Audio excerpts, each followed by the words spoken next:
Alex, Donald Trump teve uma ligação telefônica com líderes europeus.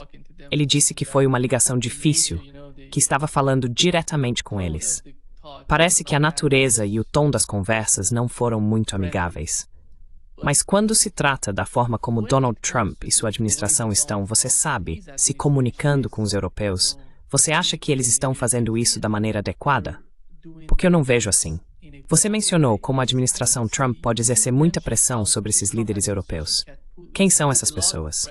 Você sabe, Macron, 11% das pessoas na França, Starmer, Merz, eles têm muita influência para pressioná-los, mas isso não está acontecendo.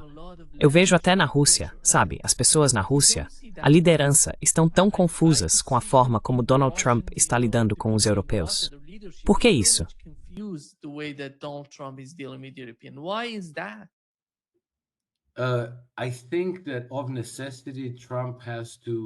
Acho que por necessidade, Trump tem que, porque você sabe, esses são nossos, esses são antigos aliados americanos. E precisamos ter em mente que Trump ainda não está na Casa Branca há um ano completo. Esta é uma administração relativamente nova.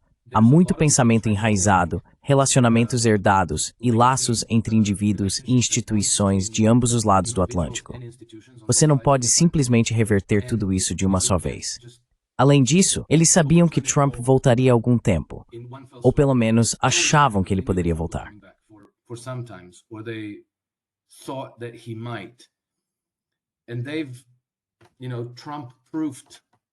E ele sabe, blindaram contra o Trump muitos desses relacionamentos, projetos em andamento, contratos e planos. Então o Trump não poderia chegar no primeiro dia e dizer, certo, estamos saindo da OTAN, retirando todas as tropas, não seremos mais aliados dos europeus e seremos melhores amigos dos russos e de Vladimir Putin. Isso é como mudar os móveis na casa de um cego. Me parece que a abordagem dele tem sido muito, digamos, assimétrica. Ele faz algo que parece ser outra coisa. E só depois de um tempo, você percebe, entendi, é por isso que eles fizeram isso. É por isso que disseram isso.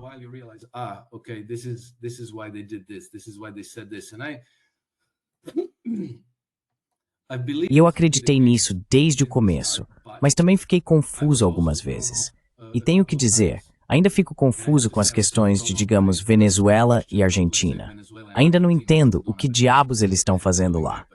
Mas sabe, a Operação Rough Rider, quando começaram a bombardear o Iêmen, achei aquilo extremamente bizarro, tão estupidamente fora de propósito, que não podia ser o que diziam que era. Depois veio a falsa guerra contra o Irã e todas aquelas declarações do tipo, estou terrivelmente desapontado com Vladimir Putin. Certo, acabou, rompemos, o Alasca está morto. Sabe, tivemos isso por algumas semanas, todo mundo dizendo que o Alasca estava morto, que a oportunidade havia sido perdida.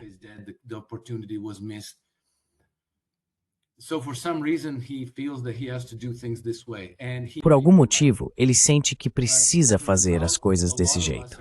E talvez ele esteja certo. Mas, como resultado, muitos de nós estamos apenas tentando adivinhar o que está acontecendo. Praticamente em tudo o que eles fazem, em cada postagem, cada comunicado à imprensa, cada documento, há um pouco de tudo para todo mundo. Se você ler o documento da Estratégia de Segurança Nacional, vai encontrar coisas muito encorajadoras ali e também vai encontrar coisas muito desanimadoras. Existe o complexo militar industrial que espera que seu orçamento de trilhões de dólares continue crescendo a cada ano. Eles esperam por isso. E se você disser a eles, não, vamos cortar o orçamento pela metade, eles vão querer te ver morto.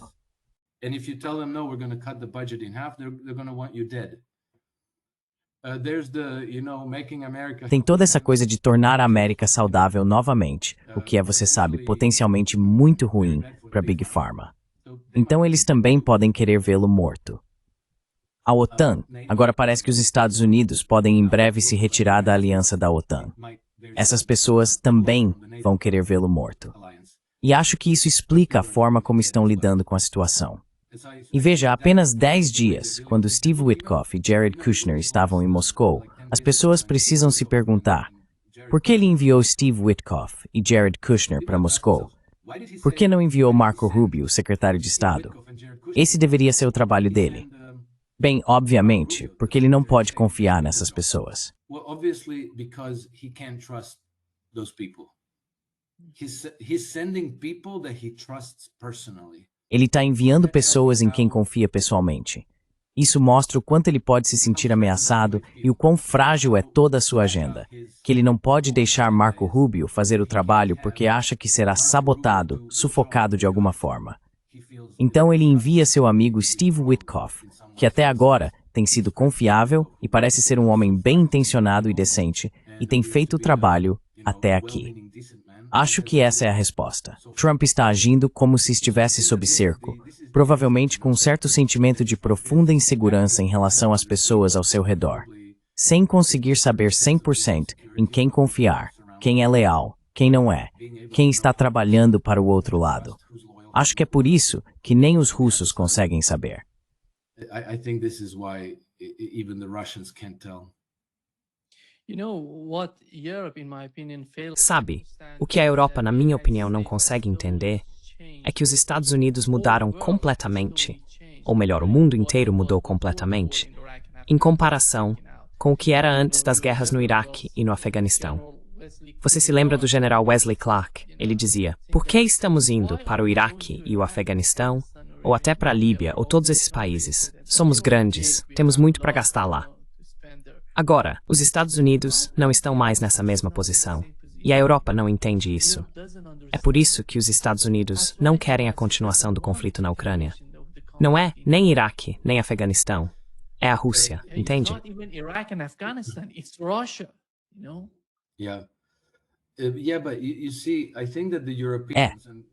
Mas veja, eu acho que os europeus, e sabe, temos que dizer, principalmente o establishment da política externa britânica, não se importam. Eles não precisam vencer guerras. O que eles precisam é manter as regiões-chave do mundo perpetuamente desestabilizadas. Porque enquanto estiverem desestabilizadas, eles sempre terão a oportunidade de entrar lá com seus diplomatas, suas agências de inteligência, suas ONGs, instituições de caridade, organizações de mídia e assim por diante, como um parasita, penetrar o sistema, espalhar sua influência e manobrar as coisas a seu favor. E eles estão fazendo isso em todos os lugares, exceto que não conseguem fazer no Iraque, no Irã, na Rússia, na Coreia do Norte ou na China. Então, sabe, esses países, e eu não sei se eles conseguem fazer isso na Venezuela. Essa é uma questão meio em aberto.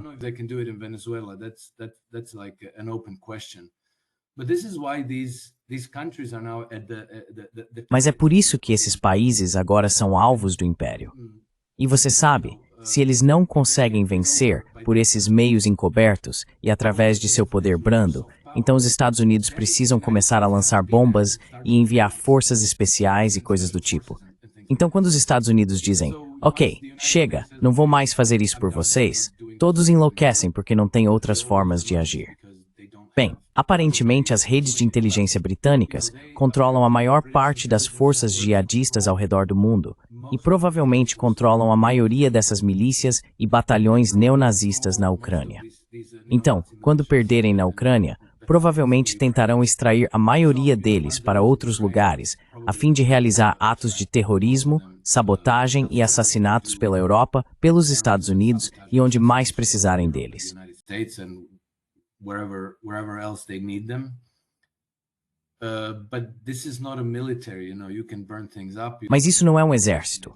Sabe, você pode incendiar coisas, pode assassinar líderes aqui e ali, pode causar ataques terroristas. Sabe, como na Europa, nas décadas de 1970 e 1980, quando houve a Operação Gládio conduzida pela OTAN. Mas, até onde sabíamos, eram grupos comunistas de extrema esquerda, milícias e organizações terroristas. Mas tudo era controlado pela OTAN. E agora sabemos disso com certeza. Então, acho que eles tentarão reconstituir isso. Mas ainda assim, sabe, se você quer derrubar a Rússia, vai precisar de armas de calibre maior. E acho que neste momento, o único lugar disponível é os Estados Unidos, e Trump não está disposto. Então essas pessoas estão muito histéricas, muito irritadas e muito confusas, porque não sabem o que fazer.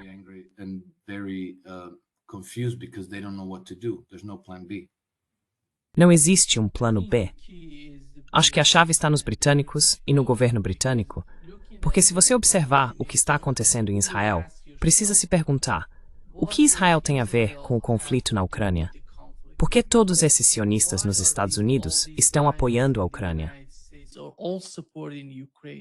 Sim, Essa é a questão principal. Quem está por trás disso? Qual é a sua compreensão sobre isso, Alex? My strong suspicion is that it's the British who are behind it. minha forte suspeita é que são os britânicos que estão por trás de Israel, que são os britânicos que estão por trás de Zelensky e de todas as milícias neonazistas e, bem, você sabe, brigadas e batalhões ativos na Ucrânia. E é por isso que eles têm tanto em comum. Por que os israelenses apoiam a Ucrânia? Por que os ucranianos apoiaram o HTS quando eles invadiram a Síria e derrubaram o governo de Bashar al-Assad? Eles trouxeram seus operadores de drones, porque tinham todos esses soldados que sabiam pilotar, você sabe, aqueles drones FPV e outros tipos. Então tá tudo conectado. Veja, eu sempre volto a um discurso de 2021 de George Soros em Davos, onde ele disse que o que estamos testemunhando no mundo hoje é o confronto entre dois sistemas de governança. The world today is the clash between two systems of governance. And so Israel E assim, Israel, Ucrânia, Síria são apenas campos de batalha diferentes da mesma guerra. É a guerra entre o Império Global, a ordem global baseada em regras e todo o resto. Soros fala em sociedades abertas versus sociedades fechadas, mas na realidade é o Império Mundial contra todos os outros. Sejam democracias, autocracias, ditaduras, não importa. Ou você é vassalo deles ou é inimigo deles. E, portanto, todos que não são vassalos deles são inimigos, o que inclui, você sabe, novamente, Rússia, Irã, Coreia do Norte, China. São inimigos menores, mas isso não os incomoda tanto, porque, sabe, uma vez que se livrem da Rússia, fica muito mais fácil o Irã cair.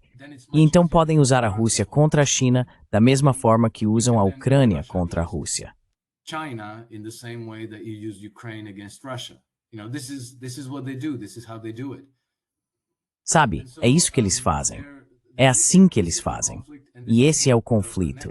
E é isso que os conecta. Porque, caso contrário, é muito estranho explicar por que um país tão pequeno, com um exército pequeno, basicamente voltado para a guerra contra insurgências, cuja economia está praticamente quebrada, cujos serviços sociais estão praticamente desintegrados, cercado por nações inimigas e ativo em 7 frentes de guerra ao mesmo tempo. Como eles são tão poderosos? Como eles têm esses lobbies irresistivelmente fortes na Europa, no Reino Unido e nos Estados Unidos, a ponto de parecer que todos os políticos estão sob sua influência? Essa não é, sabe, a explicação. Ah, bem, os judeus são mais organizados e há muitos judeus ricos. The Jews, they're better organized than there's many wealthy Jews, so that's why I don't think that's the truth. É por isso que não acho que isso seja verdade. Existem muitos russos ricos, muitos árabes ricos, muitos africanos, indonésios e sul-americanos ricos. O que diferencia esse grupo? Acho que o que os diferencia é que eles contam com a cooperação das redes de inteligência britânicas, americanas, israelenses, alemãs e francesas, que tem o apoio da mídia também, sob o controle desse establishment imperial global, e que estão conectados por todos os métodos que os britânicos tradicionalmente utilizam. Instituições de caridade, ONGs, empresas de mídia, agências de relações públicas, lobistas e assim por diante. Lobbyists and so on and so forth. I think this is the key to their power, and that always traces. Acho que essa é a chave do poder deles, e sempre remonta a Londres. Não é que o pequeno Israel controle todo mundo. É Londres que sempre age por meio de procuradores e dá poder a esses procuradores com o objetivo deliberado de esconder sua própria mão.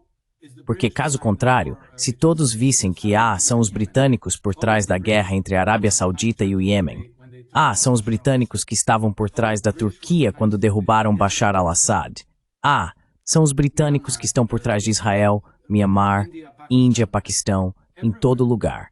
Então as pessoas diriam, certo, vamos sancionar esses caras até o fim, bloquear a ilha, expulsar todos os diplomatas, todo mundo, e acabar com isso. Não, eles precisam esconder suas mãos. Então eles sempre, sabe, até mesmo nos Balcãs, como eu observei, criam ONGs na Croácia, criam ONGs na Sérvia. Basically, they'll set up NGOs in Croatia, they'll set up NGOs in Serbia.